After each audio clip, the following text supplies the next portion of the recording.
नमस्कार दोस्तों, आज हम बात कर रहे हैं कर्मचारी राज्य बीमा निगम के अंतर्गत पैरामेडिकल पोस्ट के रिक्रूटमेंट की। अगर हम यहाँ देखें तमिलनाडु रीजन के लिए, तो सबसे पहली जो पोस्ट है ईसीजी टेक्नीशियन, कुल 6 पदों के लिए रिक्रूटमेंट है। जूनियर रेडियोग्राफर 17 पदों के लिए, जूनियर मेडिकल लेबोरेटरी टेक्नोलॉजिस्ट 15 पदों के लिए, ओटी असिस्टेंट 10, फार्मासिस्ट के लिए अगर हम देखें तो 4 पद है, फार्मासिस्ट आयुर्वेदा के 2 पद है और रेडियोग्राफर के यहाँ पर 2 पदों का ये रिक्रूटमेंट नोटिफिकेशन दिया हुआ है। एसेंशियल क्वालिफिकेशन, पे लेवल और एज लिमिट की बात करें तो सबसे पहली जो पोस्ट है ईसीजी टेक्नीशियन की लेवल 4 पे यहाँ पर रहेगी। एज लिमिट 18 से 25 साल है। एसेंशियल क्वालिफिकेशन यहाँ पर जो है 10+2 साइंस स्ट्रीम से होना चाहिए। इसके साथ साथ 2 ईयर डिप्लोमा होना चाहिए इन ईसीजी फ्रॉम एनी सेंट्रल और स्टेट गवर्नमेंट और एआईसीटी रिकॉग्नाइज इंस्टीट्यूट से। जूनियर रेडियोग्राफर की जो सैलरी रहेगी लेवल 3 पे रहेगी। एज लिमिट 18 से 25 साल है। एसेंशियल क्वालिफिकेशन की बात करें तो 12th क्लास यहाँ पे पास होना चाहिए साइंस सब्जेक्ट से। इसके साथ साथ सर्टिफिकेट और डिप्लोमा होना चाहिए रेडियोग्राफी में मिनिमम 2 ईयर ड्यूरेशन का। ओटी असिस्टेंट के लिए अगर हम देखें लेवल 3 पे ही रहेगा और एज लिमिट 32 साल से अधिक नहीं होनी चाहिए। सीनियर सेकेंडरी के साथ साथ यहाँ पर 1 ईयर का एक्सपीरियंस होना चाहिए in OT from recognise hospital. Pharmacist allopathic level 5 पर रहेगा। एज लिमिट जो है 32 साल से अधिक नहीं होनी चाहिए। और यहाँ पर अगर हम देखें तो डिप्लोमा इन फार्मेसी और senior secondary in diploma in pharmacy होना चाहिए। प्लस यहाँ पर जो है रजिस्टर्ड होना चाहिए as a pharmacist under pharmacy act 1948।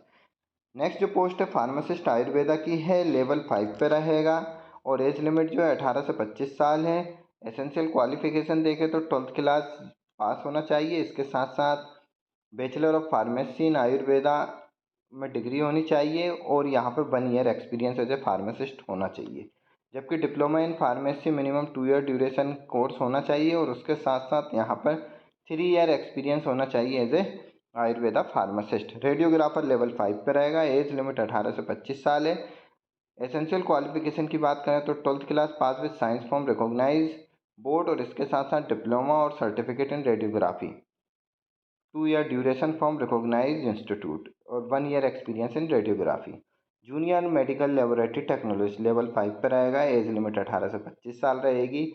12th class pass science subject के साथ साथ इसके साथ साथ diploma in medical laboratory technologies from any government recognise institute with 1 year relevant experience. तो यहाँ पर 1 ईयर एक्सपीरियंस भी मांगा है। एज रिलैक्सेशन देखें तो SC/ST कैंडिडेट के लिए 5 ईयर, ओबीसी के लिए 3 ईयर, फिजिकली हैंडीकैप अनरिजर्व 10 साल, physically handicap OBC 13 year, physically handicap SC/ST 15 year, ex serviceman unreserved 3 साल, एक्स सर्विसमैन ओबीसी 6 साल, एक्स सर्विसमैन SC/ST 8 साल।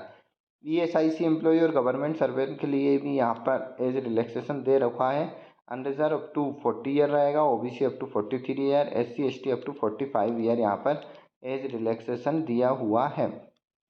एप्लीकेशन रजिस्ट्रेशन और एप्लीकेशन फ़ीस की अगर हम बात करें तो SC/ST physical disabled department candidate और फीमेल कैंडिडेट और एक्स सर्विस कैंडिडेट के लिए 250 रुपये एप्लीकेशन फ़ीस है। जबकि ऑल अदर कैटेगरी के लिए यहाँ पर 500 रुपये एप्लीकेशन फ़ीस दी हुई है। सिलेक्शन प्रोसीजर के लिए अगर हम यहाँ पर चलें तो सबसे पहले phase 1 scheme of return examination होगा, जिसके अंदर टेक्निकल और प्रोफेशनल नॉलेज के 50 क्वेश्चन रहेंगे और 100 मैक्सिमम मार्क्स रहेंगे। टोटल 60 मिनट ड्यूरेशन का टेस्ट होगा।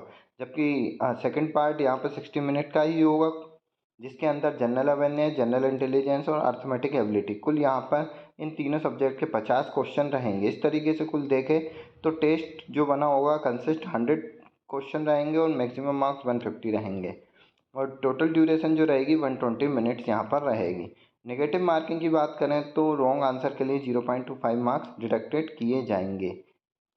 सेम अगर हम यहाँ पर एप्लीकेशन फॉर्म की लास्ट डेट के लिए अगर हम देखें यहाँ पर तो लास्ट डेट जो है एप्लीकेशन फॉर्म की वो 30/10/2023 है और www.esic.gov.in पर विजिट करके आप डिटेल में नोटिफिकेशन प्राप्त कर सकते हैं।